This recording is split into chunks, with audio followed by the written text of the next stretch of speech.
जायचं गावाला, मामाच्या गावाला जायचं गावाला, शिमग्याला जायचं गावाला. तर आम्ही निघालोय पहाटे लवकर उठून मामाच्या गावी जाण्यासाठी. सध्या कोकणात शिमग्याचे दिवस चालू आहेत आणि देव भेटीला घरी येतात, तसंच मामाच्या घरी येणार आहेत. म्हणून आम्ही निघालोय कोकणात देवांच्या भेटीला. त्याहून दुसरं काहीच सुख नाही. बघूया आपण एक दिवसाचा आपला प्रवास कसा होतोय पूर्ण. आणि हा आहे कशेडी घाटाचा बोगदा. हा झाल्यापासून खूप सुखाचा प्रवास वाटतो. नाहीतर पहिला गावी जाताना कशेडी घाट हा एकच घाट लागायचा, त्यातनं चढणं उतरणं बऱ्याच जणांना त्रास व्हायचा. पण हा केल्यापासून खूप सुखसुविधा वाटते. बरोबर 3 मिनिटाचा बोगदा हा आम्ही टाईम लावून ह्याचा व्हिडिओ काढलेला आहे. आणि जसं आम्ही गावात एंट्री केली असा हा माकड आम्हाला दिसला, पण आमची गाडी बघून तो पळत पळत गेला. ह्या सुकलेल्या पाल्यापाचोळ्यात काय खाणार होतं म्हणून आम्ही खायला देण्यासाठी त्याला बोलवत होतो, पण तो काय आला नाही. आमची गाडी बघून गाडीचा आवाज ऐकून जाऊन त्याच्यात लपून बसलाय झाडीमध्ये. हा गणपती बघा काय बोलतोय ते. एक दिवसासाठी आलायस, एन्जॉय करायचं, पालखीला जायचं काय इथे आराम करायचा गावाला. मुंबईमध्ये आराम करायला भेटतो.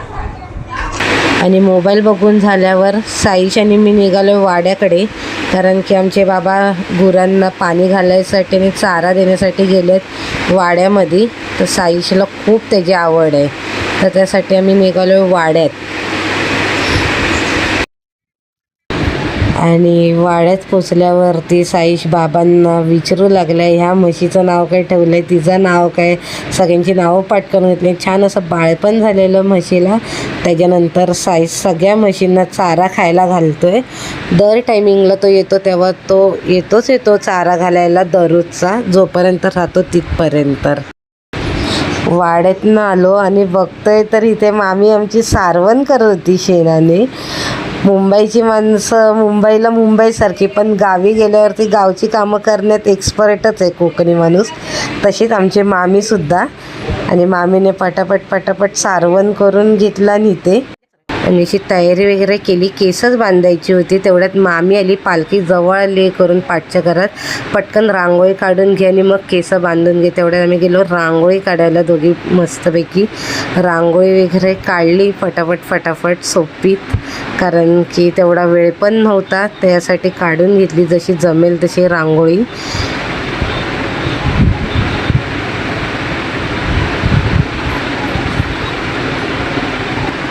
आणि अशी रांगोळी तयार केली होती आम्ही, सोप्यात सोपी.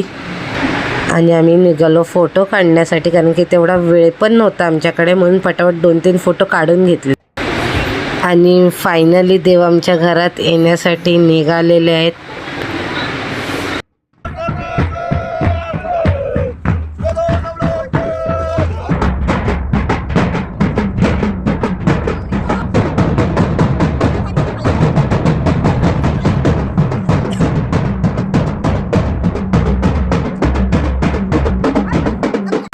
आणि देव घरी भेटीला आले म्हणजे आमच्या आयुष्यातला सगळ्यात आनंदाचा दिवस असतो.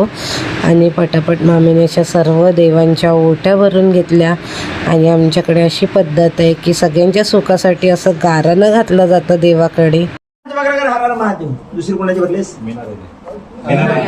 बा केदार गाल काय ही मीना ही मायर वशीन हिने चरणाच्या ओटी भरलेली आहे. ती ओटीची मान्य करून घे. तिच्या घरामध्ये सुखपती दे ना आमच्या बघा हाराला महादेव झालं ना.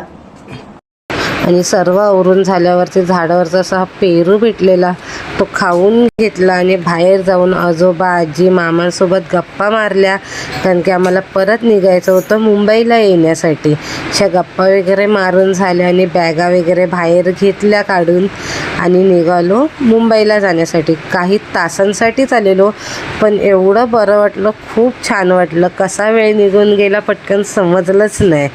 आणि निघालो आम्ही परत मुंबईला जाण्यासाठी. आणि संध्याकाळचे वाजलेले 5:30 आणि आम्ही निघाले परतीच्या प्रवासाला.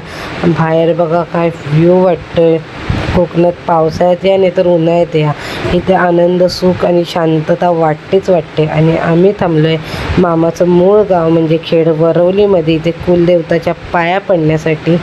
पटापट आणि बघू शकता आजूबाजूची घरंसुद्धा इथे किती सुंदर आहे. आणि ह्या घरी मी खूप लहानपणी असताना आलेली आजोबांसोबत आणि आता बरेच वर्षानंतर इकडे आले मी. तसंच साईसोबत इथे सगळं पूर्ण घर फिरत होती, इकडून तिकडून. एवढं मोठं घर फिरायचं म्हणजे खूप मज्जाच वाटते. आणि तसंच ही गाय मारत नसल्यामुळे साईश लगेच गेला हिला गोंजरायला. मग काय, साईश शायनिंग मारते तर मी पण गेली तिला गोंजरायला. पहिला मला वाटलं ही गाय मला तर मारतेच की काय, पण नाही, मी पण मग तिला गोंजरलं वगैरे. आणि त्यानंतरला गेलो पूर्ण आजूबाजूला बघायला. किती सुंदर वाटत आहे घर आणि झाडं आजूबाजूची सगळी. मग काय घरात आलो, मग इकडे बसलो वगैरे थोडा टाईमसाठी आणि मग गेलो कुलदेवताच्या पाया पडायला, कारण की घरी जाण्यासाठी लेट होईल. त्यामुळे फटाफट इथे पाया वगैरे पडून घेतलं आणि इथूनसुद्धा आम्ही निघालो घरी येण्यासाठी. आणि इथे आजूबाजूची घरंसुद्धा खूप सुंदर आहे. आणि इथे अजून एक नवीन घर तयार होतं आहे. कोकणात घर असणं हे खूप महत्त्वाचं आहे, कारण की स्वर्गापेक्षा सुख या कोकणामध्ये. आणि निघालो आम्ही इकडनं असं परत पुन्हा घरी जाण्यासाठी.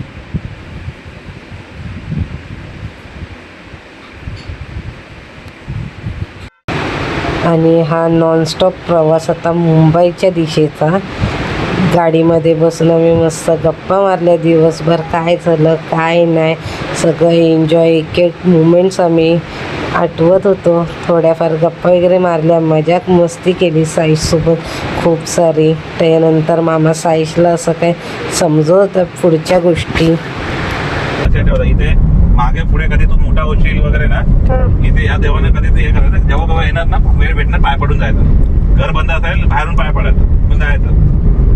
घरचं नसतं कधी बंद, घर कधी बंद कधी जरी चुकून असलं तर घरात माणसं भेटतच नाहीत. नाही. काय झालंय, सुधादा आणि बहिणी पण आता कामात जातात मी ना. सुधादाची मुलगी का ती अन्सर ते काहीतरी हो बाबा वगैरे पूर्ण. आणि गप्पा वगैरे मारून झाल्यावरती आम्ही झोपलो आणि डायरेक्ट रात्री उठलो.